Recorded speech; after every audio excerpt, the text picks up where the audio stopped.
Hi നമസ്കാരം, ഞാൻ doctor ശ്രുതി. പ്രസവശേഷം ഭർത്താക്കന്മാരുടെ റോൾ എന്താ?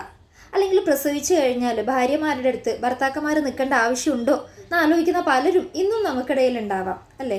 അങ്ങനെയുള്ള ആളുകളോട് പറയാണ്, പ്രസവശേഷം ആ ഒരു സമയത്ത് ആ ഒരു സ്ത്രീയുടെ അടുത്ത് അവരുടെ അമ്മയും അച്ഛനും ബന്ധുക്കളും ആയമാരും ആര് തന്നെ ഉണ്ടായാലും അവർ ഏറ്റവും കൂടുതൽ ആഗ്രഹിക്കുന്നത് അവരുടെ ലൈഫ് പാർട്ട്ണർ അവരുടെ കൂടെ ഉണ്ടാവണം എന്നാണ്. അതായത് ആ ഒരു സ്ത്രീ അത്രയും ശാരീരികമായിട്ടും മാനസികമായിട്ടും ഒരുപാട് കഷ്ടപ്പാടിലൂടെ കടന്നു പോകുന്ന ആ സമയത്ത് ഒരിത്തിരി കൺസേൺ, ഇത്തിരി പാമ്പറിങ് ഒക്കെ അവർ ആഗ്രഹിക്കുന്നുണ്ടാവും. അപ്പോൾ അവരുടെ കൂടെ നിന്ന് അവർക്ക് മാക്സിമം സപ്പോർട്ട് നൽകുകയാണെങ്കിൽ അതിൽപ്പരം ഒരു ആനന്ദം അവർക്ക് വേറെ ഉണ്ടാവില്ല. അതുകൊണ്ട് പുതിയ ഇതൊന്നും അറിയാത്ത ആൾക്കാർക്കുള്ള ഒരു കുഞ്ഞു റിക്വസ്റ്റാണ്, നിങ്ങളുടെ ഭാര്യയുടെ കൂടെ അവരുടെ ആ പോസ്റ്റ്മോർട്ടം ടൈമിൽ നിങ്ങൾ നിന്ന് അവർക്ക് മാക്സിമം സപ്പോർട്ട് നൽകുകയാണെങ്കിൽ അത് ഏറ്റവും വലിയ ഒരു ബ്ലെസ്ഡ് മൊമെൻ്റ് ആയിരിക്കും, ഒരു പ്രഷ്യസ് മൊമെൻ്റ് ആയിരിക്കും. Thank you.